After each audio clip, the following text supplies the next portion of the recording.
कबीर किसी जाति पाति और किसी घर परिवार महल के मोहताज नहीं थे कि अमुक जगह वो जन्मे, अमुक धनी व्यक्ति उनको पाले पोसे या ब्राह्मणी पैदा करे तबे वो महान होंगे, ऐसी कोई बात नहीं है। कबीर ऐसे दिव्य संस्कार, प्रतिभा, ज्ञान, वैराग्य और आत्मशक्ति, आत्म संयम की महान प्रतिभा लेकर के आए थे कि ये सब साधारण बातें उनके लिए तो बिल्कुल तुच्छ थी। उस टाइम से हम, मेरे मन में क्या था, तो हम लोग कंटिन्यू वहाँ पे जाते थे। एवरी ईयर हम लोग का होता था कि हम लोग जाते थे। तो मेरे को एक मन में क्या होना, जब हम नेतृत्व तो बोलते हैं, जो कमांड, जो लीडर में हम चले जाएंगे या कुछ बन जाएंगे तो हम आश्रम बनाएंगे और सब जितना भी कबीरपंथी जो हम लोग का साधु है उन लोग को एक तो हम छत्ती देंगे, वो छत में बैठ के हम लोग आराम से खाना खाएंगे और भजन कीर्तन करेंगे। एकदम मन में जितना भी है कबीर साहब के लिए जो, और कबीर साहब क्या चीज है, वो कौन है, जो अभी भी नहीं समझते, इनका योगदान क्या है, इनका जन्म क्या, कहाँ से हुआ है। तो उन लोग को हम लोग परिचित करने के लिए मेरे को भी मन में लगता था कि हम भी जाते थे तो हमको आज भंडारा इतना ही मालूम होता था हम लोगों को। जय जय सतगुरु कबीर सो ज्ञान प्रदाता, जय बीजक बोध विधाता। जय जय सतगुरु कबीर सो ज्ञान प्रदाता, जय बीजक बोध विधाता। जय बीजक बोध विधाता, जय बीजक बोध विधाता। जय जय सतगुरु कबीर सो ज्ञान प्रदाता, जय बीजक बोध विधाता। जय बीजक बोध विधाता।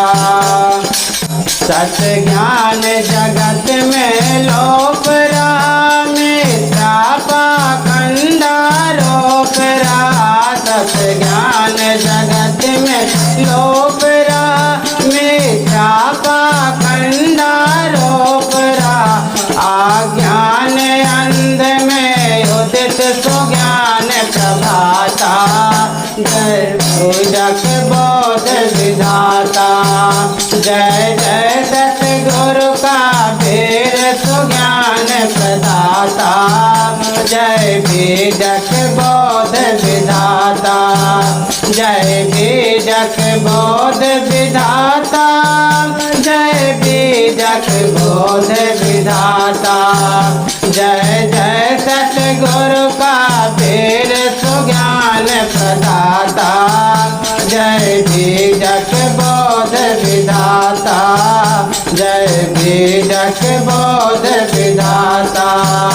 अमृत बरसा बरसाए दिए, अविनाशी जीव जगाए दिए। अमृत बरसा बरसाए दिए, अविनाशी जीव जगाए दिए। आप ही उद्धारक बंधु जगत में ताता, जय बीजक बोध विधाता। जय जय सतगुरु कबीर सो ज्ञान प्रदाता, जय बीजक बोध विधाता। जय बीजक बोध विधाता। तुम ही पितु मात हमारे हो, खाने बाने दुख टारे हो। तुम ही पितु मात हमारे हो, खाने बाने दुख टारे हो। तुम ही घातक अज्ञान से तोड़े नाता, जय बीजक बोध विधाता। जय जय सतगुरु कबीर सो ज्ञान प्रदाता, जय बीजक बोध विधाता। जय बीजक बोध विधाता, जय बीजक बोध विधाता। जय जय सतगुरु कबीर सो ज्ञान प्रदाता, जय बीजक बोध विधाता। जय बीजक बोध विधाता। निर्भय निर्मल अब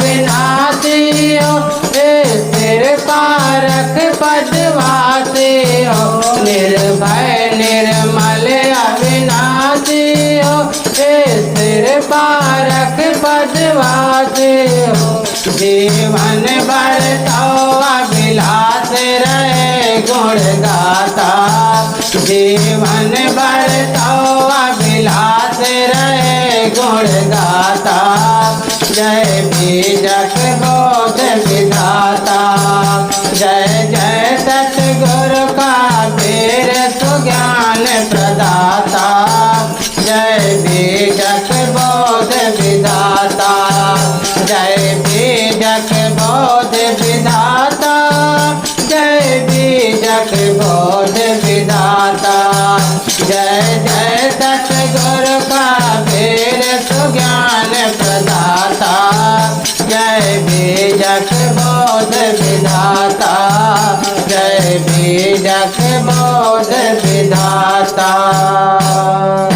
बोलिए सद्गुरुदेव की जय।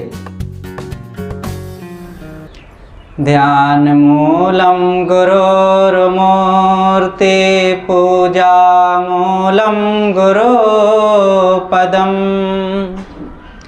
मंत्र मूलम गुरोर्वाक्यम, मोक्ष मूलम गुरो कृपा।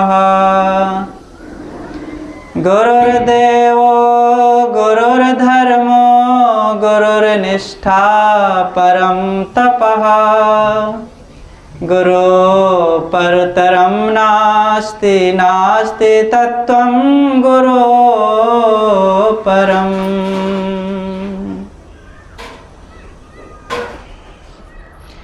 परम आराध्य सद्गुरुदेव जी, मंचासीन परम पूज्य श्री साहेब जी, मंगलमय संत समाज, सम्माननीय भक्त सज्जनों, भक्तिमयी ममता मूर्ति माताओं बहनों, बड़े सौभाग्य की बात है परमार्थ की दिशा में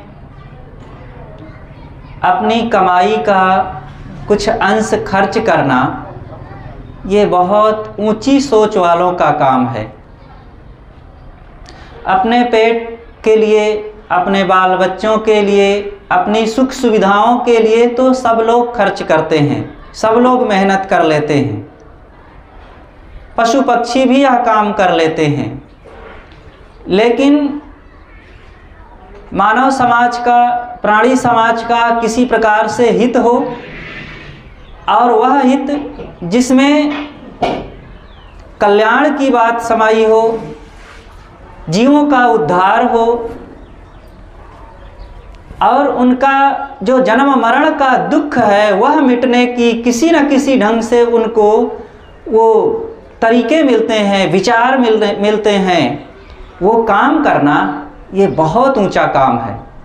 सद्गुरु कबीर ने एक जगह कहा है बीजक में, सोई हित बंधु महि भावे, जात कुमारग मारग लावे।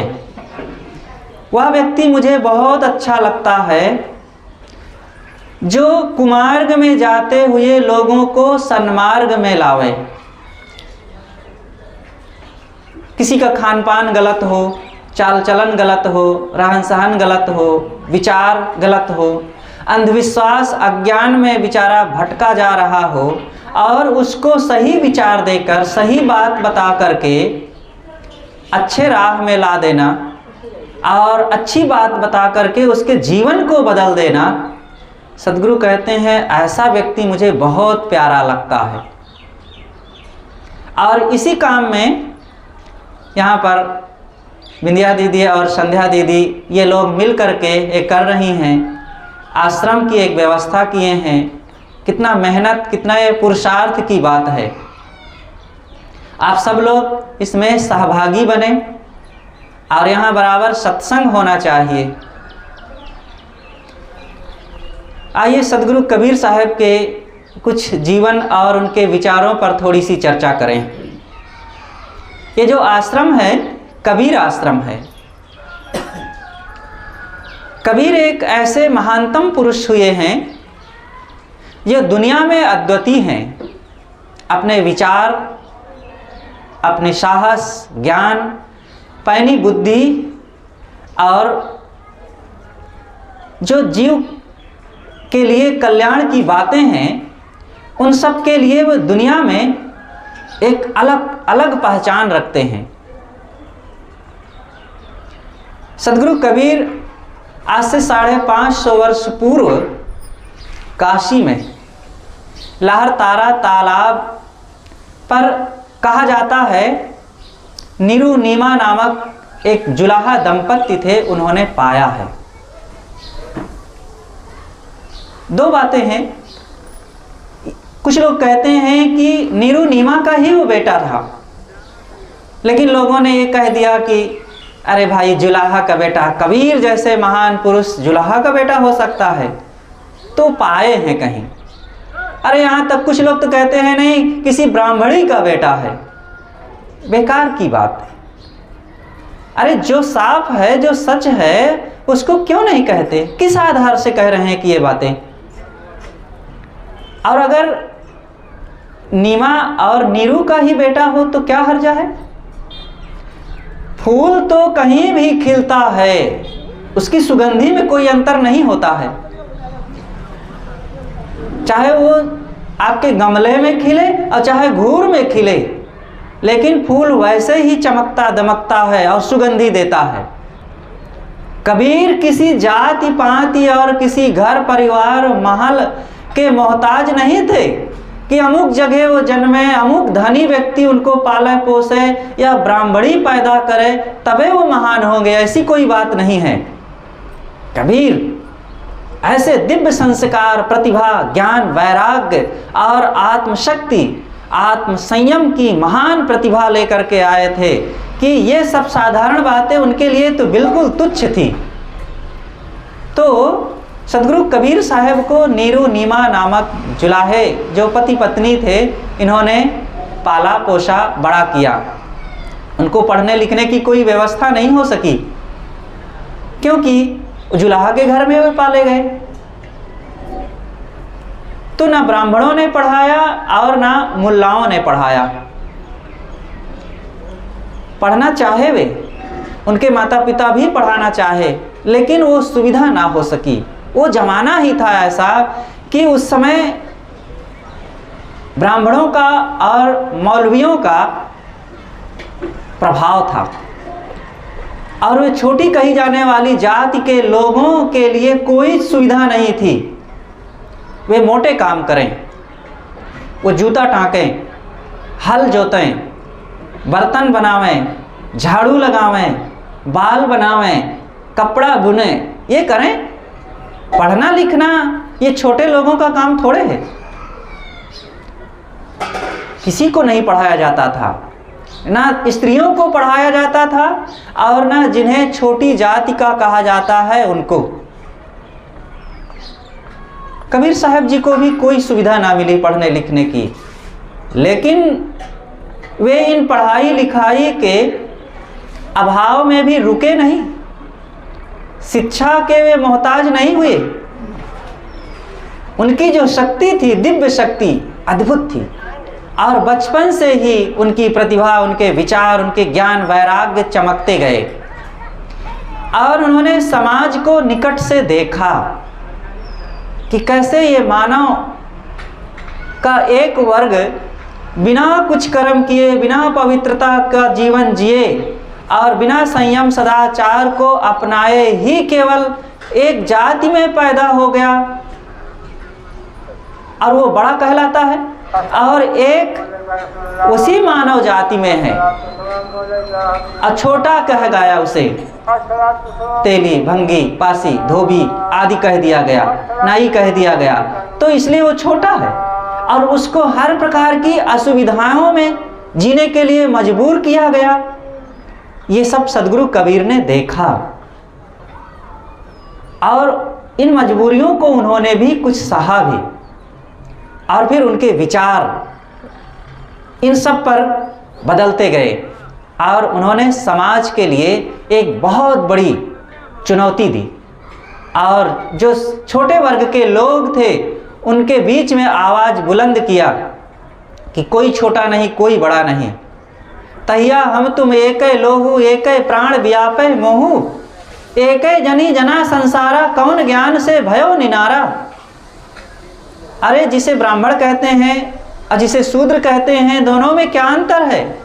दोनों में एक समान खून बह रहा है, दोनों की पैदाइश एक समान है, एक ही राह से दोनों पैदा होते हैं, दोनों की सारी ज़रूरतें एक हैं। ठंडी गर्मी दोनों को लगती है, दोनों को भूख प्यास लगती है, खाने से दोनों की भूख मिटती है, पानी पीने से दोनों की प्यास मिटती है, और दोनों को काम क्रोध लोभ मोह सताते हैं, और दोनों जब ज्ञान भक्ति सद्गुण सदाचार अपनाते हैं तो दोनों सुखी हो जाते हैं। कौन सा अंतर हो गया है? कौन ज्ञान से भयो निनारा? ये कबीर का ज्ञान है। ऐसी साफ बेलाग और स्पष्ट कहने वाले सदगुरु कबीर हैं। ऐसे महान पुरुष सदगुरु कबीर साहब के विचारों को हम सबको समझना चाहिए। हम लोगों में बहुत बड़ी एक कमी यह है कि कबीर के गुणगान तो खूब करते हैं, लेकिन कबीर की बातों को, उनके विचारों को हम जीवन में अपनाते नहीं हैं। अन्य लोगों में चर्चा करते हैं, उनकी आरती कर लेंगे, उनकी पूजा कर लेंगे, उनकी वंदना कर लेंगे, उनको बंदी छोर कह देंगे, उनको परमात्मा कह देंगे, लेकिन उन्होंने जो कहा है, जो किया है, जो उपदेश दिया है, उसको अपने जीवन में नहीं अपनाएंगे।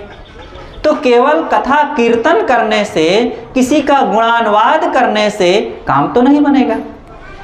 हम भोजन की प्रशंसा करें, जो भोजन आज बना हुआ है बहुत स्वादिष्ट है, बहुत मीठा है, बड़ा आनंद आएगा, जो खाएगा वही तृप्त हो जाएगा, और ऐसे ऐसे व्यंजन है, ऐसे ऐसे पकवान है, खूब उसकी महिमा गावें।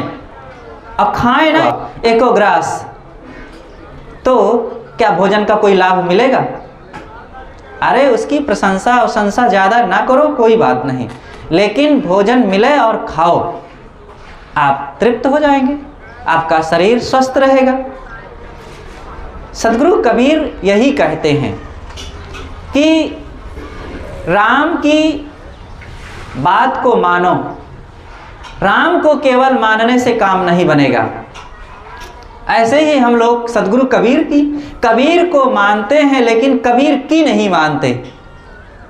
ये अंतर है।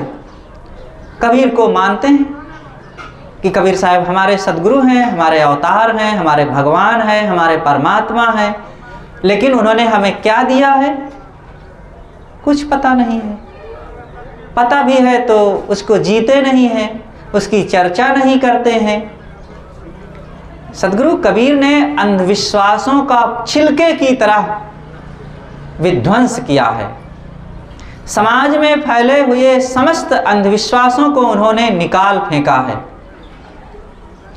उन्होंने जड़ पूजन से हटा करके चेतन पूजा की ओर संकेत किया है। हम सबको चेतन पूजा करना चाहिए। चेतन पूजा क्या है?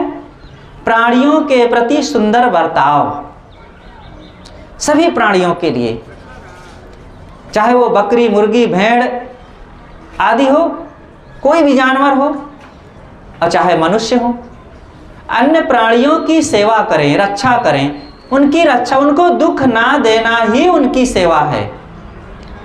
कोई भी जानवर जिनको आप पाले हुए हैं, जो पालतू हैं, उनको चारा दीजिए, उनको ठंडी गर्मी से बचाइए, और उनके लिए जो आपके कर्तव्य हैं वो करिए। और जो आप नहीं पाले हैं उनको दुख मत दीजिए, बस सेवा हो गई। सबको खिलाने जाएंगे तब वो खाएंगे, ऐसी बात नहीं है। सबका अपना प्रारब्ध है, सबको खाने को मिलेगा। ये जो जितने चिड़ियाँ हैं, ये चींटियाँ हैं, कीड़े मकोड़े हैं, आप खिलाने जाते हैं क्या? और सब जीते हैं और सब अपना जीवन जी करके चले जाते हैं। लेकिन कुछ प्राणियों को आदमी जो मारता है और मार करके खा जाता है, यही साहब ने रोका है। साहब ने कहा ये ना करो, ऐसा करने से बहुत बड़ा पाप होता है, बहुत नुकसान व्यक्ति अपना करता है। दूसरों को दुख देना ये साधारण बात नहीं है। इसको हम इस तरीके से समझें जैसे कोई हमें दुख दे, अब तो साधारण नहीं लगेगा। दूसरे को दुख देना साधारण लगता है, अरे उनको मार दिए, उनके बच्चे को मार दिए, उनको छीन लिए, उनको फूंक दिए, कोई खास बात नहीं लगती है। लेकिन जब इसी को अपने जीवन पर हम घटाते हैं, हमें कोई मार दे, हमें कोई लूट ले, हमारे घर में कोई आग लगा दे, हमें कोई आग में भून डाले, कैसे लगेगा? हम यही तो अपराध कर रहे हैं, हम अन्य प्राणियों के साथ यही कर रहे हैं। और सदगुरु कबीर ने यही काम ना करने के लिए कहा है, जीव मत मारो बापुरा सबका एक प्राण, हत्या कबहू न छूटी है जो कोटिन सुनो पुराण। जीवों की हिंसा ना करो, उनको दुख मत दो। चाहे जितना तुम पोथी पुराण पढ़ो, गंगा यमुना में नहाओ, तीर्थ मूर्त में जाओ, देवी देवता पूजो, हनुमान गणेश की आरती करो, लेकिन अगर किसी की हिंसा किए हो, किसी को दुख दिए हो, तो उस कर्म का बदला आपको देना ही पड़ेगा, बच नहीं सकते, कुछ भी कर डालो। इसलिए जो हो गया सो हो गया। हमें अब संकल्प करना चाहिए कि ऐसा काम अब हम कभी नहीं करेंगे, क्योंकि हमें नहीं पसंद है हमारे बच्चों को कोई दुख दे, हमें सताए। जब हमें पसंद नहीं है तो हम दूसरों को क्यों ऐसा करें? जीवों को कष्ट ना दो।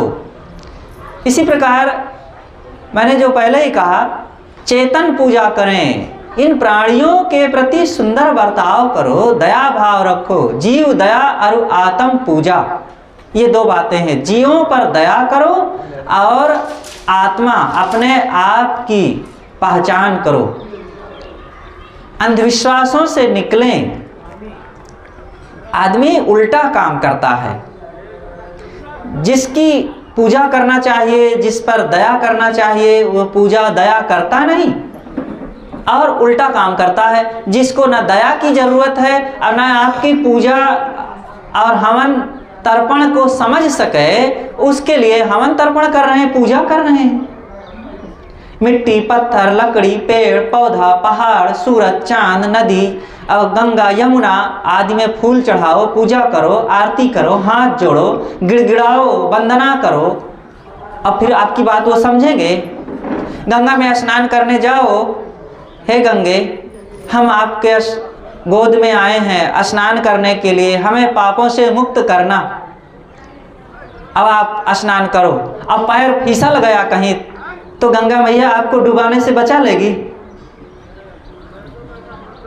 अग्नि देवता की पूजा करो और खूब पूजा करो। अब आग आपके घर में लग जाए और फिर खूब हाथ जोड़ करके पूजा करो और खूब थोड़ा घी भी डाल दो, अक्षत भी डाल दो कि हम तुम्हारी पूजा कर रहे हैं, तो आग बुझ जाएगी।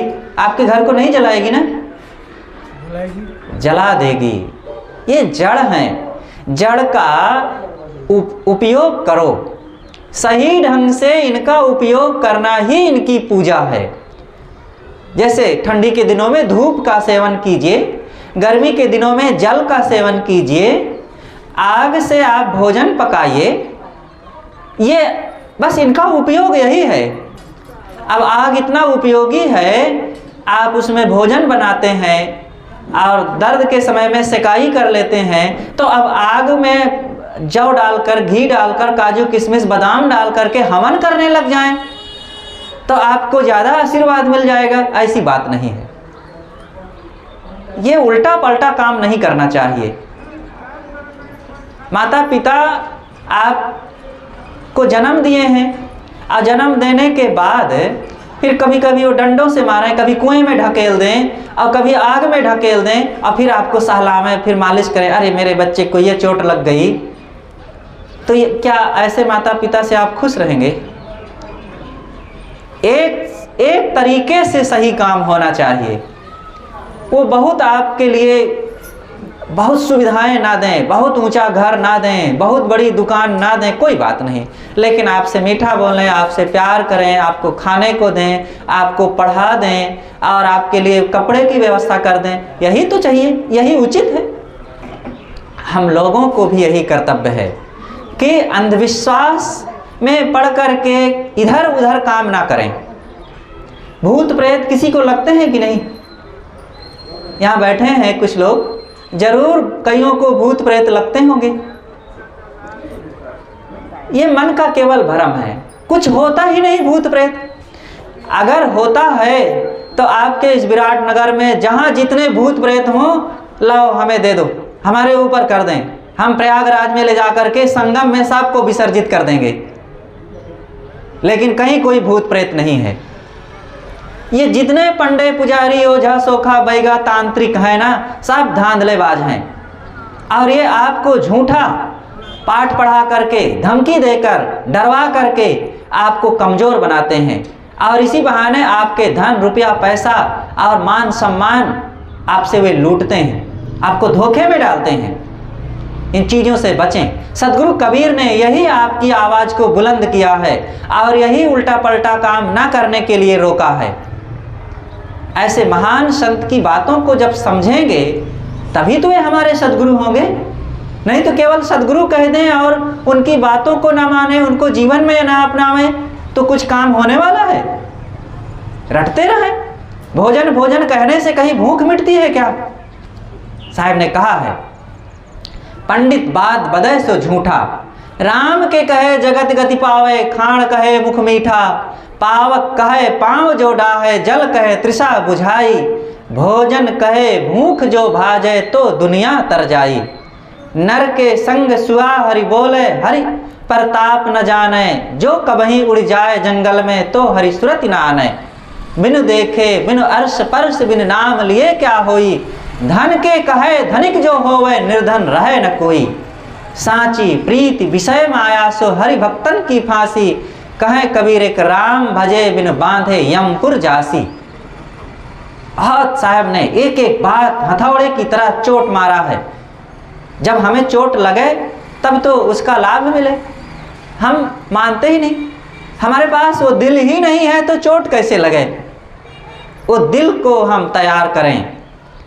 महापुरुषों के ज्ञान विचार को जब हम समझेंगे और जीवन में अपनाएंगे तब काम बनेगा। साहब कहते हैं कि हे पंडित जी, जो तुम ये संकल्प करवाते हो वो बात झूठी है। फिर बात अनेक गिनाते हैं। राम के कहे जगत गति पावे, राम राम राम कहने से क्या संसार में किसी का कल्याण हुआ है? राम राम केवल रटने, तोता भी तो रटता है।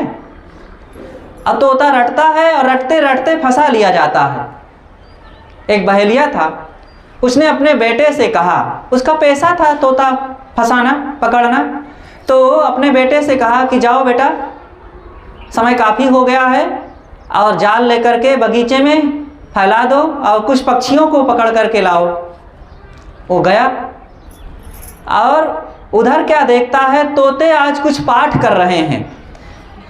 बात कुछ ये थी कि एक बहेलिया पहले से 3 तोतों को पकड़ लिया था और ला करके बाजार में बेच दिया।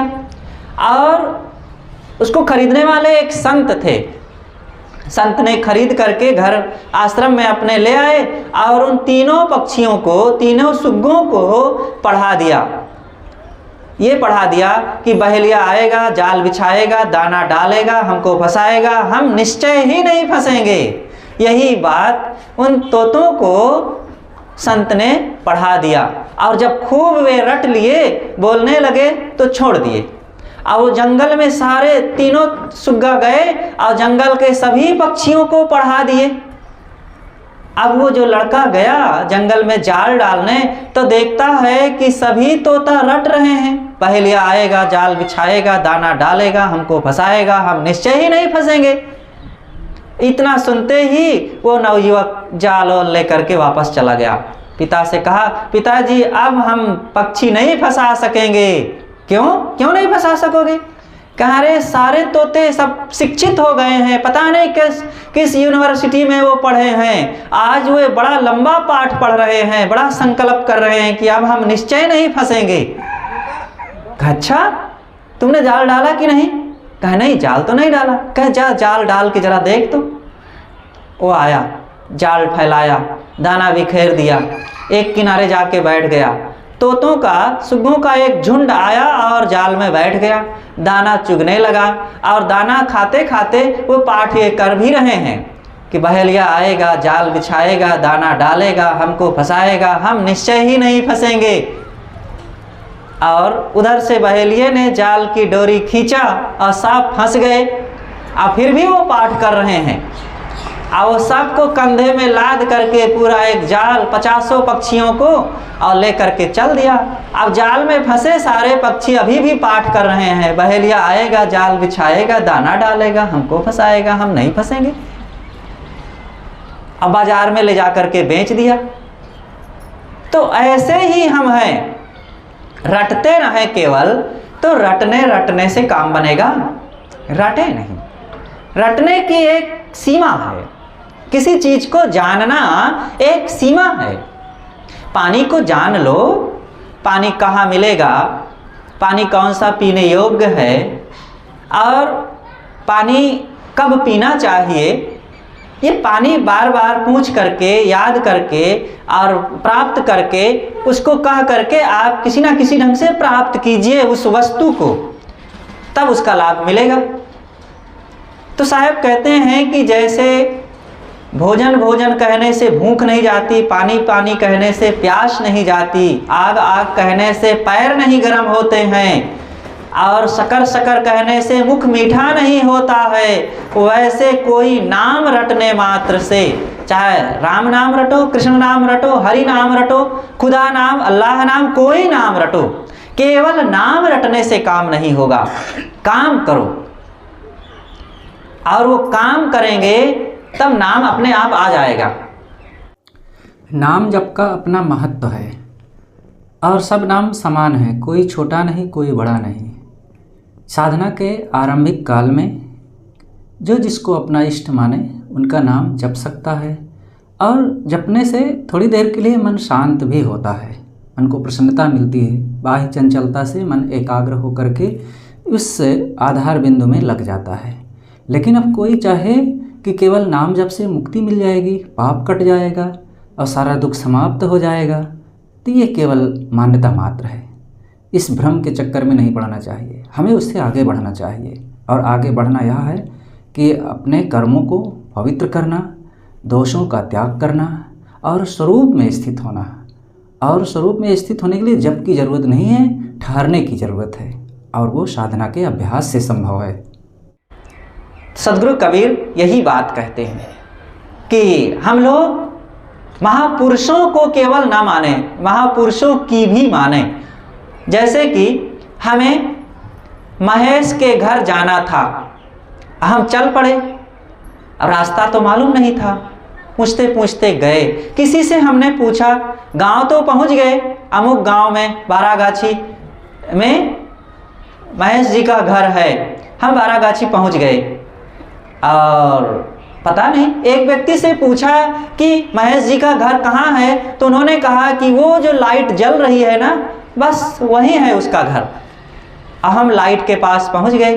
अब लाइट में देखते हैं कि महेश जी का घर तो दिख नहीं रहा है, लाइट में तो कोई घर नहीं है, महेश जी भी नहीं दिख रहे हैं, तो हमें लोग क्या कहेंगे, इनका दिमाग सनक गया है।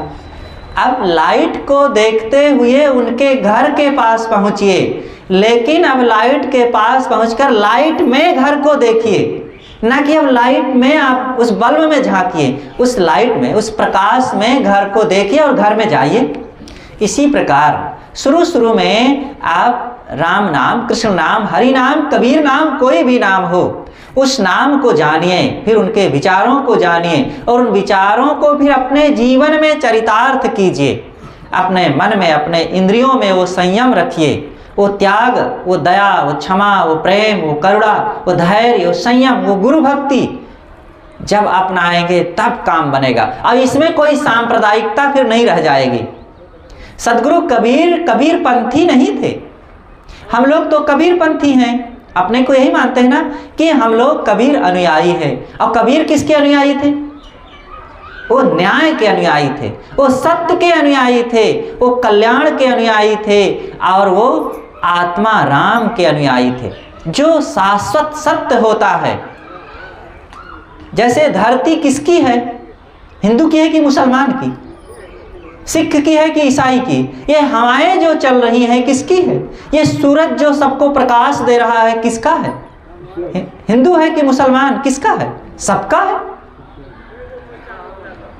सबका है, प्राणी मात्र का, जो चाहे उपयोग करे, सबका है। इसी तरह सत्य सबका होता है। ठंडी लगेगी जब तो सबको लगेगी, गर्मी सबको लगेगी। इसी तरह भूख प्यास सबको लगती है, काम क्रोध लोभ मोह सबको सताते हैं। और जो इनका त्याग करेगा, संयम करेगा और सावधानी से जीवन को जिएगा, कुसंग से बच करके रहेगा, मन में दृढ़ संकल्प रखेगा, तो इन दोषों का त्याग करके वही महाबलवान हो जाएगा। और यही काम करना चाहिए। अपने इंद्रियों पर संयम करें। सदगुरु कबीर की यही शिक्षाएं हैं। वो बाहर ईश्वर परमात्मा खोजने के लिए नहीं बताए हैं। लोगों ने तो यही कहा कि ईश्वर को खुश करो, ईश्वर की पूजा करो, ईश्वर के शरण में चलो, ईश्वर के धाम में चलो, ईश्वर हमें अपनी गोद में ले जाएगा विमान पर बैठा करके, और वहाँ जा करके हम सुखी हो जाएंगे। कोई उदाहरण बता दो किसको ईश्वर अपने गोद में लेकर के विमान पर बैठा करके अपने धाम में ले गया हो। दुनिया के इतिहास में कोई एक घटना भी नहीं है किसी एक व्यक्ति को ईश्वर मिला हो। ईश्वर नाम की कोई चीज ही नहीं है। और ये समझिए कि जो मिलता है वो छूटता है, ये नियम है। जो मिलेगा वो छूटेगा। किसी कारणवश हम मान भी लें कि ईश्वर मिलेगा, मिल भी जाएगा तो छूट जाएगा। आ जाए ईश्वर, चलो हम महाराज श्री कृष्ण को, श्री राम को ईश्वर कह दें, अब वो आ जाएं। श्री कृष्ण जी आ जाएं। आप 10 साल 20 साल से याद कर रहे थे, वे आ जाएं। तो आते ही अब आप उनके स्वागत में उनके लिए दही दूध घी मक्खन खूब रखिए, और 2 दिन 4 दिन 10 दिन आप खिलावें। और फिर वो कहेंगे कि नहीं, तुम 20 साल से याद कर रहे थे, अब मैं नहीं जाऊंगा तुम्हारे पास, ही रहूंगा। अब आप कहेंगे महाराज जाओ किसी और को दर्शन दो। अब आप ऊबने लग जाएंगे, क्योंकि आपको और काम है। ऊब जाएंगे उस भगवान से। भगवान मिलेगा तो वो छूट जाएगा। भगवान आपका लक्ष्य नहीं है, भगवान आपको सुख नहीं देगा। आप यहाँ बैठे हैं, आप पुकारिए, हे अयोध्याधीश, अयोध्या में रहने वाले श्री राम को पुकारिए। और अब श्री राम आपकी बात सुन लें तो यहाँ तक आने में कितना समय लगेगा? वे अयोध्या के रेलवे स्टेशन पर जाएंगे, वहाँ टिकट कटाएंगे, ट्रेन में बैठेंगे और फिर जोगबनी उतरेंगे। इतना दूर आने में 12 घंटा कम से कम लग जाएगा। और फिर जोगबनी से कोई टैक्सी करेंगे, तब बॉर्डर पार करके फिर यहाँ आएंगे, और यहाँ से भी खोजते हुए आपके इस जगह में आएंगे। ये सब करते हुए उनको 20 घंटा लग जाएगा। और द्वारिकाधीश को पुकारेंगे तब तो और बड़ी जहमत है। वो द्वारिका गुजरात कहाँ, पूरे पश्चिमी भारत में समुद्र के टापू में द्वारिका है, और वहाँ से यहाँ आने में तो 36 घंटा से तो कम लगेगा ही नहीं। और हृदयाधीश को पुकारिए तो कितना देर लगेगी? आप आत्माराम, जो हृदय में बैठा हुआ आत्माराम, उसको पुकारेंगे तो कितना समय लगेगा? वो हाजिर हुजूर अपने अंदर ही है। आंख बंद कीजिए और पुकारिए कि हे मेरे आत्माराम, मुझे शांति चाहिए। तो अंदर से ही आवाज़ आएगी, क्रोध को त्याग कर दो, शांति मिल जाएगी। लोभ मोह को त्याग कर दो, शांति मिल जाएगी। अहंकार आसक्ति को त्याग कर दो, शांति मिले। कितना सरल है हृदयाधीश का दर्शन करना और उनका आशीर्वाद पाना और उनका लाभ लेना। सदगुरु कबीर ने यही कहा है। उन्होंने कहा, हृदय बसे तेहि राम न जाना। अरे वो राम हृदय में बैठा हुआ है, उसको नहीं पहचानते हो? वस्तु अंतय खोजे अंतय क्यों करावे हाथ। सज्जन सोई सराहिए जो पारख राखे साथ। चीज कहीं अलग है, खोज कहीं अलग रहे हैं, कैसे मिलेगी? राम हमारे अंदर है और खोज रहे हैं हम बाहर। गढ़ी है अपने हाथों से प्रभु ने 9 महीने में, बनाकर मूर्ति सुंदर बैठा है आप सीने में। न कोई पूजता इसको, लगे मृगजल के पीने में। भटकते द्वारका काशी, फिरे मक्के मदीने में। हम बाहर भटक रहे हैं, खोज रहे हैं, कहीं बाहर नहीं मिलने वाला है वो भगवान परमात्मा। अपने उस आत्मा राम को पहचाने। वो अंदर में बैठा हुआ वो भगवान, वो खुदा अलग से नहीं है, आपके अंदर में बैठा हुआ है। हमें सदगुरु कबीर के विचारों को समझने की ज़रूरत है। साहब कहते हैं कि कस्तूरी कुंडल बसे मृग ढूंढे बनमाही, तैसे घट घट राम है दुनिया जानत नाहि। वो कस्तूरी, वो सुगंधी, वो हृदय में बैठा हुआ आत्मा राम, जब हम उसको अंदर में झांकेंगे तब अपने आप उसका दीदार होगा, उसका दर्शन होगा। और उसको न पहचानने के कारण हम बाहर खोज रहे हैं। हमें उस आत्म तत्व को, उस सत्य को, उस भगवान को हमें अपने अंदर में देखना होगा। और ऐसे ज्ञानवान, बोधवान संत गुरुजनों की संगत करके, ऐसे विचारों को अपना करके हमें आत्म कल्याण की बातों को समझना है। और सारे भ्रम, अंधविश्वास और तमाम जादू टोना, भगवान भवानी से ऊपर हट करके आत्म कल्याण की दिशा में आगे बढ़ें, तभी हमारे दुखों का अंत होगा और मन को शांति मिलेगी। अपनी बातों को मैं यहीं पर समाप्त करता हूँ। हमारे बीच परम पूज्य श्रद्धेय संत श्री विकास साहेब जी विराजमान हैं। आप कबीर आश्रम कौशाम्बी जो प्रयागराज के पास पड़ता है, वहाँ से यहाँ पर पधारे हुए हैं, विराजे हैं। और आप सब लोग उनके ज्ञान गंभीर विचारों से लाभान्वित हों। अपनी बातों को मैं यहीं पर अब समाप्त करता हूँ। बोलिए सद्गुरु देव की जय, सद्गुरु कबीर साहेब की जय। प्यारे बंधुओं और माता बहनों, सद्गुरु कबीर की बातें सार्वभौमिक है। सार्वभौमिक मतलब धरती पर सभी इंसानों के लिए है और सब समय के लिए है। उनकी बातें हजारों हजार साल बाद भी काम देंगी और हजारों साल पहले भी यही बातें से कल्याण होता है। जैसे हजारों साल पहले भी पानी पी करके प्यास बुझती थी, आज भी पानी पी करके ही प्यास बुझती है। भोजन से भूख मिटती है, हवा से तसल्ली मिलती है, शरीर चलता है। और यही बात हजारों लाखों साल बाद भी यही काम होगा। तो मन इंद्रियों के संयम से, आत्मबोध से कल्याण पहले भी हुआ है, आज भी वही बात है, आगे भी इसी रास्ते से कल्याण होगा। पहले के लोग अपनी विनम्रता से माता पिता गुरुजनों की सेवा करके अपने मन को पवित्र करते थे। आज भी यही रास्ता है। बड़े बुजुर्गों का सम्मान करके, जीवों पर दया करके, अपने गुरुजनों से ज्ञान प्राप्त करके, सेवा करके मन में, जीवन में बदलाव आता है और फिर शांति मिलती है। शांति ही ईश्वर की प्राप्ति है, मुक्ति की प्राप्ति है। जब कोई बड़े आदमी मर जाते हैं तो लोग क्या मनाते हैं लास्ट में? श्रद्धांजलि समारोह। यानी श्रद्धा से अंजलि देते हैं, ख्याल करते हैं, स्मृति में लाते हैं, उनका कुछ वर्णन करते हैं, यही एक समारोह करते हैं। तो जब किसी को कहा जाता है, संचालक बताता है कि आप बोलिए, तो सबसे पहले क्या कहता है वो? भाइयों और बहनों, मैं इन महानुभावों के लिए भगवान से प्रार्थना करता हूं कि उनको आत्मा की शांति मिले। आत्मा की शांति के लिए क्यों कहते हैं? आत्मा की शांति के लिए इसलिए कहते हैं सब लोग मिल करके, क्योंकि जिनके लिए कहते हैं वो जिंदा में शांति का प्रबंध नहीं किया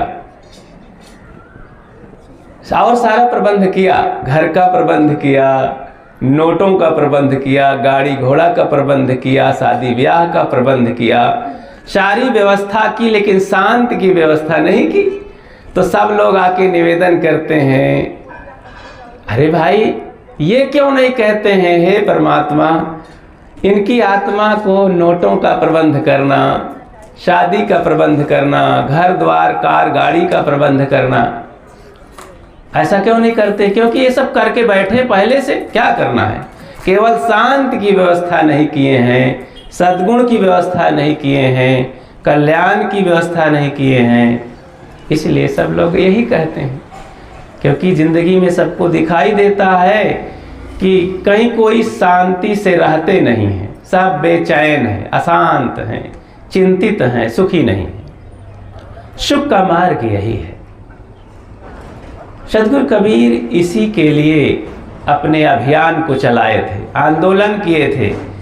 देखे कि सब भटक रहे हैं, आत्म ज्ञान बिना नर भटके, कोई मथुरा कोई काशी, पानी में मीन पियासी, मोहि सुन सुनी आवे हासी। कस्तूरी कुंडल बसे मृग ढूंढे बनमाही, बनमाही जैसे घट घट तैसे घट घट राम है, दुनिया जानत नाही। कस्तूरी मृगा का उदाहरण देते हैं सद्गुरु कबीर। सबसे पहले अपनी बात जब बताते हैं तो सबसे पहले एक उदाहरण देते हैं, बिना प्रमाण के अपनी बातें वे नहीं कहते हैं। अंतिम में उसका रहस्य बताते हैं। कहते हैं जैसे एक मृगा पशु होता है, उसके नाभि में कस्तूरी होती है, वो सुगंधित महकती है। तो मृगा को भ्रम होता है कि अरे कहाँ से सुगंधी आ रही है भाई, कहाँ से आ रही है। तो खोजता है, जगह जगह घास फूसों पेड़ पौधों में नाक रगड़ता है, दौड़ता है, कहीं पता नहीं चलता है, परेशान हो जाता है, थक जाता है और थकान में चूर चूर हो जाता है, दौड़ता है धूप में, पता नहीं, भटकता है। कहीं जब गिरता है मुंह के बल, तब उसकी नाक उसके नाभि के पास आती है, तब बहुत पछताता है कि वो ये तो मेरे पास ही है जिसके लिए मैं मर रहा था, खोज रहा था। ऐसे ही मनुष्य जब कभी लौटेगा, चाहे जितना दौड़ ले दुनिया में, कहीं शांति नहीं पाएगा, कहीं सुख नहीं मिलेगा, कहीं कल्याण नहीं होगा। जब घूम घुमा करके लौट पड़ेगा अपने हृदय में, आत्मा के पास आएगा, तब उसे शांति मिलेगी। खोजी होए तुरंत मिल जाऊं, एक पल की ही तलाश में, मोको कहाँ ढूंढे बंदे मैं तो तेरे पास में। अच्छा, फ्री फंड क्यों चाहते हैं भाई? सब तरफ तो मेहनत करते हैं। ये जान लो कि संसार में कुछ भी बिना मेहनत के नहीं मिलता है। अगर बदमाशी में भी नाम कमाना हो तो उधर भी बहुत मेहनत करना पड़ता है। पाप करने के लिए भी बड़ी मेहनत करना पड़ता है। क्रूर बनने के लिए, भिखारी बनने के लिए भी मेहनत करना पड़ता है। करते हैं नहीं लोग? निर्लज्ज हो करके जगह जगह हाथ फैलाते हैं। बहुत नखरा करना पड़ता है, भेष मेकअप करना पड़ता है भिखारियों को। तो फोड़ा नहीं है तो फोड़ा बना लेते हैं ताकि लोग देखें। हाथ कटा नहीं है तो हाथ काट लेते हैं, कुछ पट्टी उट्टी बांध लेते हैं, आंसू बहाते हैं, नकली फटा पुराना पहन लेते हैं, गरीब बन जाते हैं, लाचार होते हैं, हाथ पैर तोड़ लेते हैं, कुछ करना ना पड़े। तब ये नखरा दिखाते हैं मेकअप करके नकली, तब लोग पैसा देते हैं, एक एक रुपया। हर आदमी उनको तिरस्कार करता है, फिर भी वो मांगना बंद नहीं करते हैं। तो उधर भी उनसे पूछो तो कहीं कम मेहनत है, तो भिखारी बनने में बड़ी मेहनत है। लेकिन ऐसी मेहनत किस काम की? तो वैश्या भी देखो पैसा कमाती है, नर्तकी शरीर को बेच करके अपने, तो उसका पैसा क्या कम धनी होती है? लेकिन ऐसा धन किस काम का जहां जीवन ही नहीं है।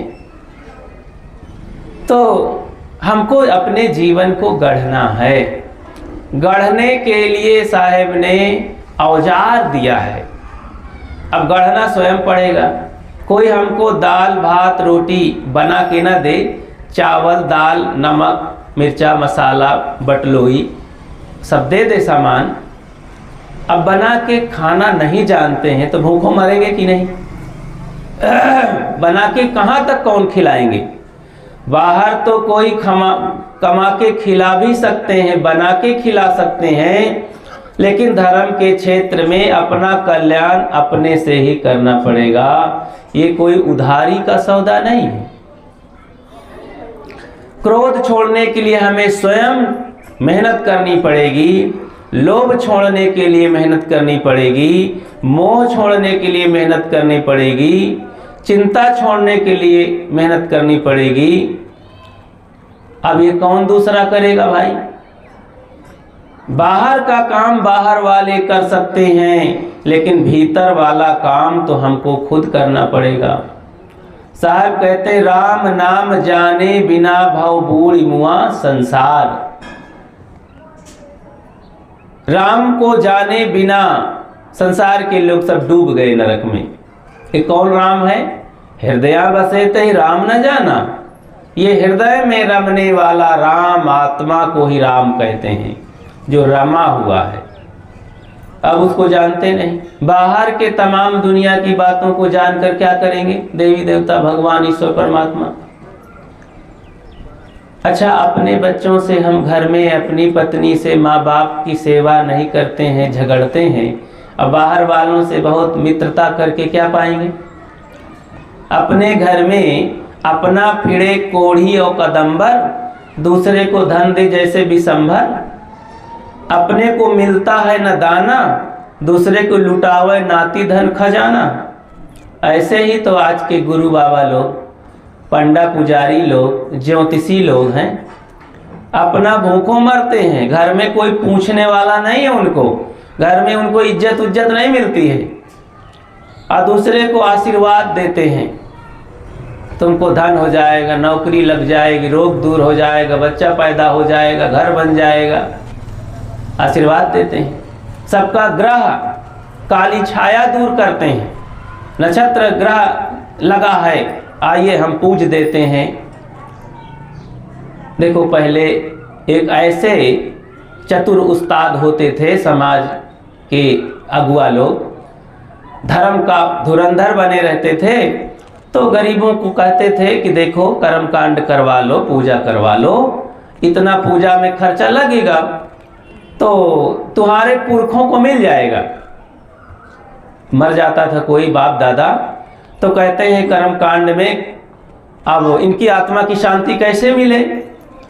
तो आते थे, एक पुरोहित वर्ग होता था, कोई होता था ना 4, 6, 10 गांव में अपनी पुरोहिताई करता था, हजारों लोग उससे जुड़े होते थे। आज भी करते हैं, आज भी करते हैं, तो आज भी खूब ठगते हैं। वो एकदम से जान निकाल लेते हैं, घर लूट लेते हैं दिन दोपहरी में, कोई समझ नहीं पाता है। कर्म कांड के नाम पर अच्छा पता लगाओ हमारे पुरखा को तार दिए हैं। कबीर पंथ में भी यही हो रहा है, पुरखा को सतलोक भेज रहे हैं सब, अब खूब लुटवा रहे हैं। तो कोई आज तक सतलोक पहुंचा? अरे सतलोक पास में ही है। जैसे हम द्वारिका वाले को पुकारेंगे, कब आएगा वो? अयोध्याधीश को पुकारेंगे तो कहाँ मिलेगा? अयोध्याधीश को तो पुकारते पुकारते वहीं पर दशरथ जी ही चले गए, नहीं बचे। उनकी कहानी पढ़ो।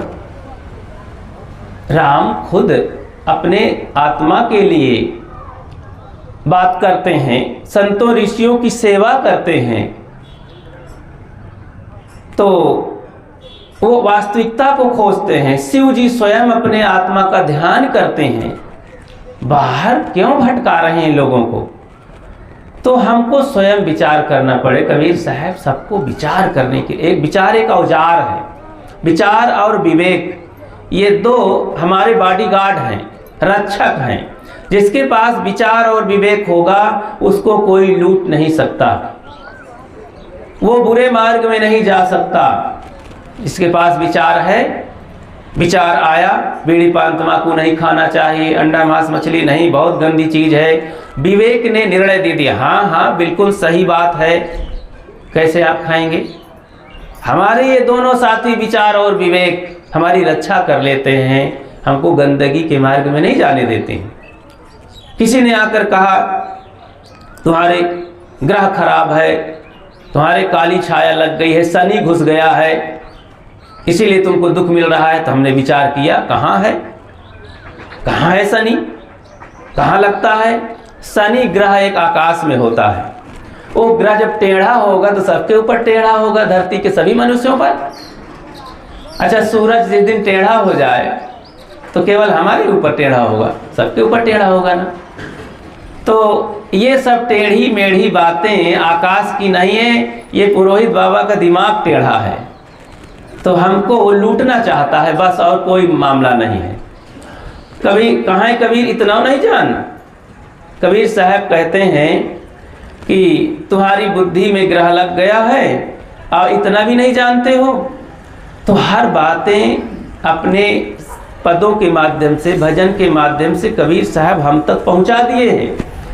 आज के संत जो विवेकी संत हैं, वे आज इस बात को, कबीर साहब की बातों को कह रहे हैं, लेकिन इतना दिमाग खराब हो गया है, लोगों ने इतना उसके दिमाग को कैप्चर कर लिया है और सड़ी गली बातें भर दिया है कि वो निकाले नहीं निकलती हैं।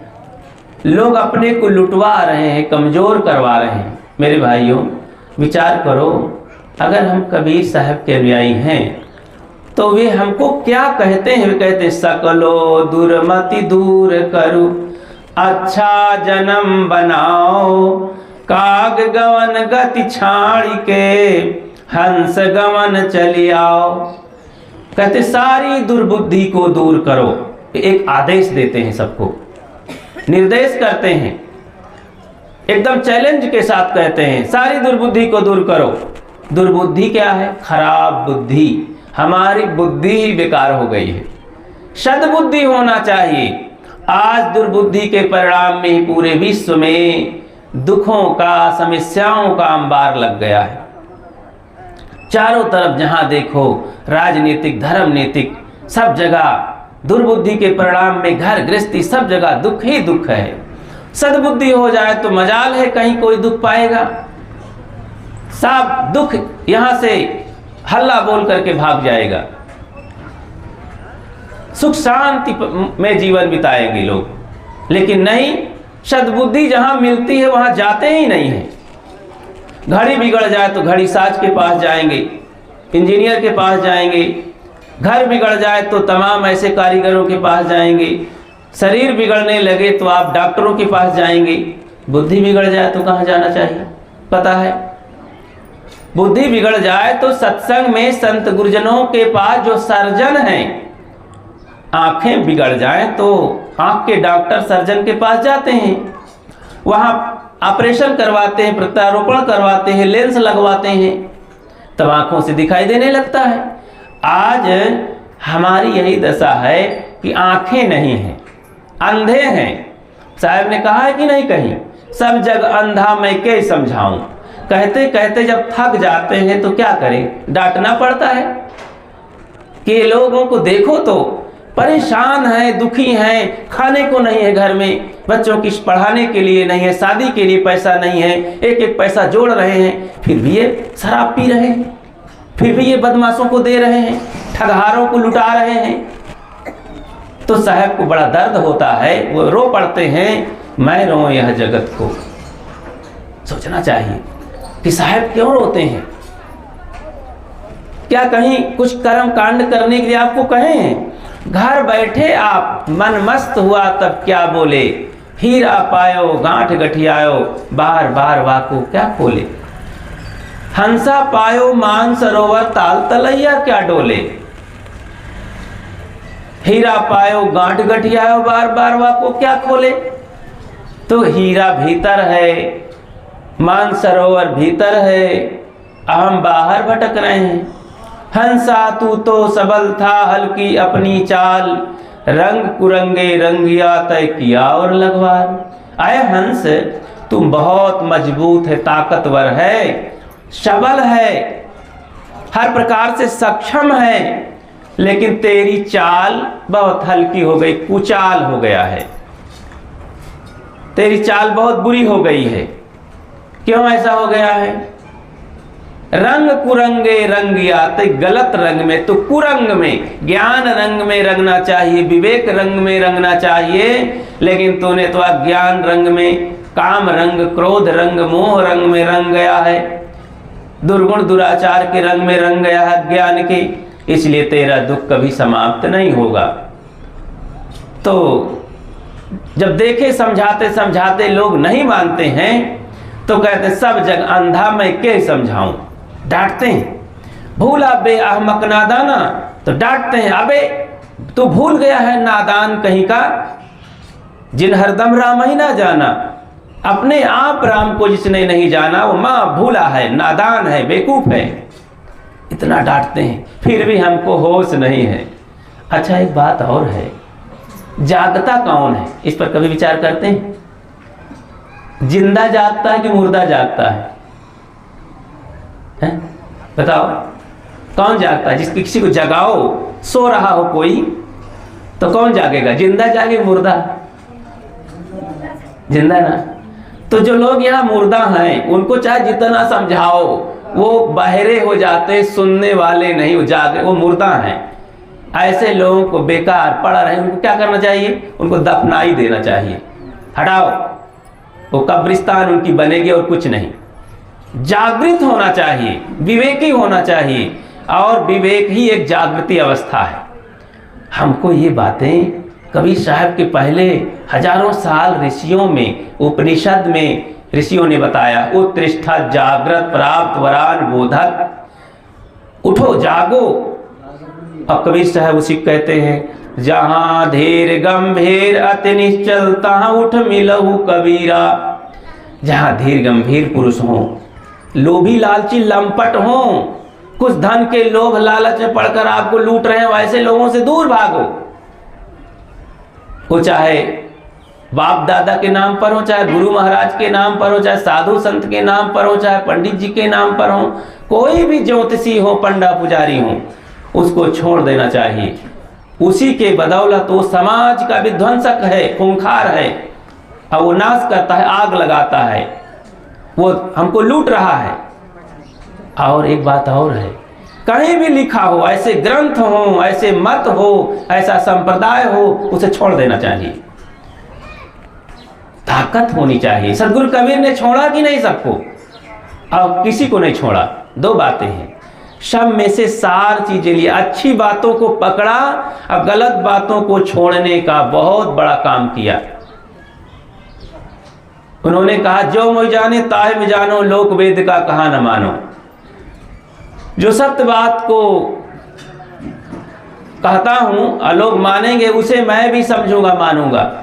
अब मैं वेद और लोक और शास्त्र और बड़े धर्माचार्य गुरु की बात के लिए मैं नहीं मानता हूं। अगर वो गलत कहते हैं तो गलत कह दूंगा मैं। इसीलिए कबीर साहब इतने मशहूर हुए और उनको लोग प्यार किए, उनकी बातों को माने। नहीं, बड़े बड़े लोग नहीं बचे, मार डाले गए और लोगों की जुबान में ताला लगा दिया गया। हिम्मत नहीं हुई किसी को बोलने की। कबीर साहब ने सब की बातों को खंडन कर दिया। कौन? गलत बातों को। और अच्छी बातों को प्यार दिया सबको। वो पंडितों को प्यार भी दिया, मुल्लाओं को प्यार भी दिया और सबको डांटा भी। क्यों गलत करते हो? उन्होंने कहा, काजी तुम कौन किताब बखानी? अरे काजी महाराज, मुल्ला साहब, तुम्हारे कौन से शास्त्र में लिखा है ये बातें? कैसे तुम मुसलमान बनते हो? पंडितों को भी डांटा। पहर जनेऊ जो ब्राह्मण होना, मेहरी क्या पहराया? मेहरी माने औरत, पत्नी। अगर तुम जनेऊ पहर करके पंडित जी बन जाते हो, चोटी रख करके हो जाते हो, तो अपनी औरत को क्या कराए हो? जनेऊ ने वो पहराए हो कि नहीं? तो डांटते हैं, वो समझाते हैं और प्यार भी देते हैं कि देखो तुम पंडित हो, शिक्षित हो, समझदार हो, मेरी बात को बूझो। पंडित देखो हृदय विचारी, वे कहते हैं हृदय में विचार करके देखो भाई। और तुम ही जब ज्ञानी हो करके नरक में जा रहे हो, खान पान चाल चलन सब गंदी है तुम्हारी, तो ये जो गरीब बेचारे भोले भाले हैं वो कैसे ऊपर उठ सकते हैं? तो उठो, उठाओ और जागो और जगाओ। तो कबीर साहब ने ये जो सबके दिमाग को खोलने का काम किया, आंखें खोलने का काम किया, वो हम सबको भी करना चाहिए। कब तक आखिर दुख भोगते रहेंगे? ये छोटी सी जिंदगी 2 दिन की है मिली, हमको जाग करके अपने कर्म को सुधार करके शांति का जीवन जीना चाहिए और अपने बच्चों को भी यही बताना चाहिए। दीक्षा उपदेश ले लिए, गुरु बना लिए, गुरु से हमको शांति की ओर चल पड़ना चाहिए कि गुरु गुरु कहते रहना चाहिए। इसका मतलब है जो दवा काम नहीं कर रही उस दवा को क्या करना चाहिए? फेंक देना चाहिए। 1 दिन 2 दिन 10 दिन 20 दिन 50 दिन देख लिए, टेबलेट खाते, सुई लगवाते, डॉक्टर को पकड़े पकड़े, उसे 1 पैसा का लाभ नहीं हो रहा है तो उस डॉक्टर को छोड़ देना चाहिए, वो दवाई को फेंक देना चाहिए। कुछ दिन देखा जाए, जिस भगवान भवानी देवी देवता को मानते मानते जाप करते करते जीवन निकल गया, जिस गुरु महाराज का चरण धोते धोते नुकसान ही नुकसान हुआ, फायदा नहीं हुआ, तो ऐसे लोगों के पास दूर भागो, खोजो अलग, तब मिलेगा। है ऐसा नहीं कि नहीं है, धर्म सत्य है, गुरु भी सत्य होते हैं, आत्मा भी सत्य होती है, शांति भी मिलती है, मुक्ति भी होती है, लेकिन खोजने का ढंग नहीं। अच्छा, ढंग नहीं जब मालूम होता तो क्या होता है जानते हैं? बस कह करके बंद करता हूँ। तो जब ढंग नहीं होता है तो एक बहुत बड़ा नुकसान होता है। एक लड़की की शादी हुई, शादी 20-25 साल लग जाते हैं, कोई 30 साल हो जाते हैं शादी होती है। तो बड़ी सुंदर लड़की, पढ़ी लिखी और बड़े धनी घर की लड़की थी। ससुराल जब गई तो वहाँ सासू माँ ने बहुत प्यार दिया, क्योंकि अब एक ही बहू, बेटा किसको अपना प्यार दे। बूढ़ी वो चली थी तो मेरी एक बहू है, आके घर देखेगी, मलकिन बनेगी, मेरे सेवा करेगी। बहुत तमन्नाएं थी, बहुत सोच थी सुख के लिए। 4-5 दिन सेवा की बहू की, अंतिम में उसके हाथों से मन में एक भाव जगा कि इनके हाथों का कुछ प्रसाद मैं खाऊं, और फिर अपने नैहर के लिए फिर वापस जाएगी। पहली दफ़ा जब लड़की आती है तो 2-4 दिन रहती है, फिर जल्दी जाती है वापस। ऐसी प्रथा भारत में है, यहाँ है कि नहीं हमें पता नहीं, यहाँ है ना। हाँ, तो पहली बार जब लड़की ससुराल जाती, ज़्यादा दिन नहीं रोकते हैं लोग, थोड़ा दिन, 2-4 दिन 10 दिन। तो बहू को जाना था 5 दिन के बाद, तो 5वां दिन आया तो सासू माँ ने कहा, बेटी आज आप भोजन बनाइए, बहुरानी तुम्हारे हाथ का भोजन प्रसाद मुझे चाहिए, और फिर जो 4-5 अतिथि आएंगे घर पर वो भी खाएंगे। मैं बूढ़ी होकर के जरा से बुजुर्गों के, अतिथियों के सम्मान में बैठूंगी दरवाजे पर। बहू रानी को बड़ी चिंता हुई, क्योंकि पढ़ने लिखने वाली लड़की 25-30 साल की हो गई थी, माँ ने भी कभी भोजन नहीं बनवाया। ये माताओं की बहुत बड़ी कमजोरी है, अपने बच्चों को विकलांग बना देते हैं। इसलिए हर माता पिता को चाहिए, चाहे लड़की हो चाहे लड़का हो, माताओं को अपनी बेटी के साथ बहू जैसा व्यवहार करना चाहिए, ताकि वो बड़ी होकर के दूसरे घर बहू बनेगी तो बहू का काम आज ही सीख ले, वो ससुराल में सीखना ना पड़े। लेकिन नहीं, अब बिटिया जैसी व्यवहार करती हैं, उसे विकलांग बना देती हैं, हाथ पैर में कुछ रहता ही नहीं दम। तो वो लड़की जब भोजन बनाने की रसोई में गई तो सासू माँ ने बता दिया कि देखो बेटी, घर में आज भर के लिए 8-10 लोगों के लिए सारा सामान मटेरियल है, क्योंकि हम ज़्यादा मटेरियल पुराना नहीं रखते हैं, नया नया खरीद के खाते हैं। चावल है, घी है, तेल है, नमक मिर्चा मसाला सब है, तो दूध है, खीर बना लेना, पूड़ी बना लेना, सब्जी बना लेना। तो भारत में कई सब्जी बनाने का प्रचलन नहीं है, तो 1-2 सब्जी बना लिए, दाल बना लिए, भात बना लिए, पूड़ी बना ली, मस्त।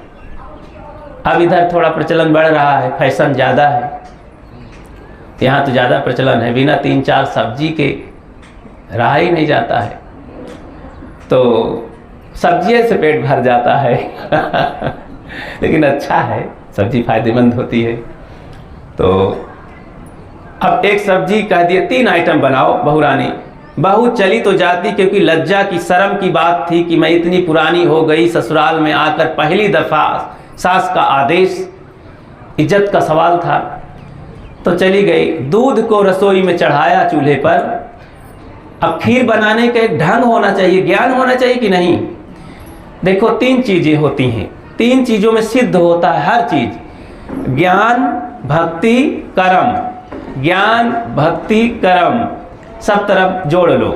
ज्ञान होना चाहिए, भाव होना चाहिए, कर्म होने चाहिए। एक की कमी से सब सत्यानाश हो जाता है, बिगड़ जाता है काम। तो बहू ने भोजन बनाना चालू किया, तो खीर बनाने का ढंग नहीं, तो दूध अभी खौला नहीं था। दूध खौल जाए, बढ़िया बादामी कलर का हो जाए, चावल डाल दीजिए। चावल अगर 1 किलो दूध है तो 50 ग्राम चावल डालिए, 1 मुट्ठी, बढ़िया खीर बन जाएगी, एकदम बर्फी का काम करेगी, रसगुल्ला फेल हो जाएगा। काजू किशमिश डाल दीजिए, इलायची डाल दीजिए, बस यह। लेकिन वो क्या किया, आधा किलो चावल डाल दी, 2 किलो दूध में आधा किलो चावल डाल दी। सासू माँ ने बताया था कि बेटी खीर में इलायची पीस करके डालना, जो गुजराती होती सुगंधित, और सब्जी में हींग का छौंक लगाना, बघार। तो इस तरह से भोजन बना लो। सब उल्टा कर दिया। खीर चावल ज़्यादा हो गया, उसमें चीनी की जगह नमक बिना टेस्ट किए नमक भर दिया। अब वो 250 ग्राम 500 ग्राम नमक डाल दिया, जितना नमक था डिब्बे में सबे डाल दिया चीनी की जगह में। और फिर सब्जी बनाने का और हींग का उसमें घोल करके डाल दिया खीर में हींग। सब उल्टा हो गया ना। अब पूड़ी बनाना हुआ तो बेल करके ठंडे तेल में पूड़ी बनाई, तो पूड़ी एकदम टाइट हो गई, रबर जैसे टाइट। लकड़ी बना के रख दिया। सब्जी बनाई तो चीनी डाल दिया, उसमें इलायची का बघार लगा करके, सब्जी पकी नहीं, आलू बैगन। सब भोजन गड़बड़ा गया। परस करके दिया, बढ़िया सजा करके, चम्मच लगा करके पीढ़े पर रखा। सासू माँ से हाथ जोड़ा, ये माँ जी जीमिए भोजन। सासू माँ के भी मुख में पानी आ रहा था। पहली बार बहू के हाथ का भोजन, सुंदर बहू के हाथ। जैसे खीर का चम्मच उठाया, मुख में डाला, इतना नमक। दौड़ी गई बेसिन के पास, कुल्ला की, और सिर हिलाते हुए और दांत पीसते हुए, अब क्या करे। पहली दफ़ा बहू को कैसे नाराज हो, गुस्सा को पी गई। सोचा चलो रोटी सब्जी से पेट भर लेंगे, पूड़ी सब्जी से। पूड़ी जब तोड़ी तो मुख से कटे नहीं, दांत से। दांत कमज़ोर थे, मसूड़े कट गए, सब्जी भी नहीं खाया जाता, सब भोजन बर्बाद, खराब। रसोई में जाती, मैं अपने से भोजन बना के खाऊंगी। वहाँ जब गई तो कोई सामान ही नहीं, न दूध है, न चावल है, न नमक है, न हल्दी है। तब सासू माँ ने मुड़कर देखा कि बहू ये क्या किया तूने। बहू ने कहा माता जी भूल हो गई। कहीं आखिर तूने ऐसा क्या किया, क्यों किया। कहीं माता जी मुझसे गलती हुई, मैं बनाने का ढंग मुझे पता नहीं, तरीका नहीं मालूम है। भोजन बनाया तो, लेकिन सब गड़बड़ हो गया। तब सासू माँ ने समझाया कि देख बेटी, तूने तरीका, युक्ति, ढंग न मालूम होने से, फार्मूला न मालूम होने से समय, नुकसान क्या होता है गिना रहा हूं, समय की बर्बादी हुई। 3 घंटा तक भोजन बनाया, किसी का पेट नहीं भर गया, सब बर्बाद हो गया, खाने लायक नहीं रहा भोजन। समय बर्बाद हुआ और श्रम, मेहनत करती रही, पलटा चलाती रही, आग में गर्मी सही, हुआ ना। 3 घंटा का जो श्रम है, मेहनत किया, वो बर्बाद। सारा सामान, चावल दाल घी सब बर्बाद हुआ। और क्या बर्बाद हुआ, समय। 3 घंटा तक जो समय दिया वो भी चला गया। 3 चीजों का नुकसान होता है। तो जीवन जीने का जिसे ढंग नहीं मालूम है, ये मानव जीवन मिल गया तो मानो सब सामान मिल गया। इसमें हम क्या नहीं प्राप्त कर सकते। अगर तुम चाह लो तारे गगन के तोड़ सकते हो, इतनी ताकत है इस जीवन में। अगर तुम चाह लो तारे गगन के तोड़ सकते हो, अगर तुम चाह लो तूफान का पथ मोड़ सकते हो, अगर तुम चाह लो विश्व के इतिहास में अपने सुयश का एक नव अध्याय भी तुम जोड़ सकते हो। बहुत बड़ी ताकत है मनुष्य जीवन में। इसी जीवन को पा करके बड़े बड़े वैज्ञानिक हो गए, आकाश में उड़ा रहे हैं गाड़ियां, पाताल में समुद्र में देखो गाड़ियां चलाने की कोशिश कर रहे हैं, ट्रेनें चल रही हैं, हाँ, और जहाजें चल रही हैं। आज क्या नहीं हो रहा, पूरी दुनिया देखो एक हो गई मोबाइल में, मनुष्य ने कमाल किया। तो धर्म के क्षेत्र में महापुरुषों ने काम किया मेहनत करके। आज हम सब लोग वही ताकत को पा करके ढंग सीखें, ढंग। सदगुरु कबीर केवल ढंग सिखाते हैं, गुरुजन केवल ढंग देते हैं, तरीका देते हैं। इस तरीका को सीखें और अपने जीवन को भी महान बनाएं, सुखी बनाएं। फ्री फंड नहीं मिलता है कहीं। गुरुजनों से आशीर्वाद के रूप में ज्ञान ले लीजिए, अपने घर में जाकर प्रयोग करिए। अपना घर एक प्रयोगशाला है। अपने घर में माता पिता के साथ सुंदर बर्ताव करिए, अतिथि के साथ सुंदर बर्ताव करिए, बच्चों के साथ सुंदर बर्ताव करिए, पत्नी से मिलजुल करके प्रेम से रहिए, ध्यान करिए, भजन करिए, जीवों पर दया करिए। आपके अंदर वही शांति आ जाएगी, भगवत प्राप्ति आ जाएगी, आप आत्मा का दर्शन होगा। सतगुरु कबीर ने क्या कहा इसके लिए, दर्शन को दिल चाहिए तो दर्पण मांझत रहिए, दर्पण में लागी काई तो दरस कहाँ से पाई। शीशा सबके घर में होता है दर्पण, लोग पोंछ देते हैं, साफ कर देते हैं तो चेहरा बढ़िया साफ दिखता है, और गंदा रहता है तो नहीं दिखता। ऐसे अपने मन रूपी दर्पण को साफ कर लो। इसमें गंदगी लगी हुई है माया मोह की, और जब ये माया मोह की गंदगी साफ हो जाएगी तो आत्म दर्शन इसी से होगा। ये आत्मन हमारा दर्पण है, इसी को साफ करने के लिए साहब ने बताया है। तो उनकी बातों को हम माने, उनके आदेश निर्देश को माने और सद्बुद्धि इकट्ठा करें और सारे व्यवहार को ठीक करके परमार्थ की ओर चलें। आप सबको बहुत बहुत धन्यवाद, आशीर्वाद है संतों का। देखो कितना अच्छा यहाँ कार्यक्रम है, आश्रम है, देखकर मन खुश होता है। कितनी मेहनत से देखो ये भवन बन गया, आप सब लोगों का प्रेम है। आते हैं तो यहाँ आकर के ज्ञान की चर्चा किया करो, कुछ ग्रंथ लेकर के सदगुरु कबीर के बातों को साकी चौपाई से अर्थ किया करो, और भी अपने को देखा करो कि मेरा जीवन कैसा है, मैं इन बातों को कर रहा हूँ, चल रहा हूँ कि नहीं। तब बदल जाएगा जीवन।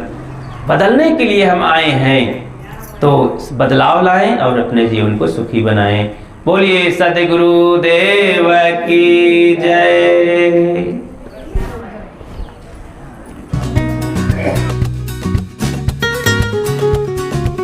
के भी दया करे गुरु बोधिए, मैं हो अधम अति काल जाल आदि, वरदान सदा साहिब के दर